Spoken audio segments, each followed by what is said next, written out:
इसी तरह वो बिस्मिल्लाह के लिए 786 निकालते हैं। जी हाँ, ये क्या है? ये एक तिलिस्म है, ये एक सफ़ा है। ठीक है, शम्सुल मारिफ में तिलिस्म क्या है? हमें बताएं, लोग नहीं जानते। जैसे तावीज़, ये तावीज़ है।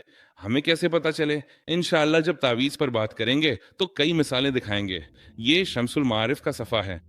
आप यहाँ गौर करेंगे कि यहाँ आयात हैं, कलाम है, यहाँ तक कि आयतुल कुर्सी भी लिखी हो सकती है। सुभान अल्लाह। और फिर कुछ मखसूस अस्कार है और फिर कुछ मखसूस औराद हैं जो वो करते हैं।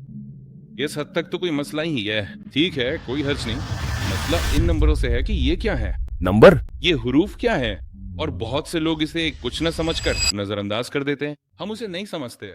ये शिर्क है, ये जिन्नात के नाम है। सुभान अल्लाह। मिसाल के तौर पर तजवीद में हर हर्फ एक नंबर की नुमाइंदगी करता है।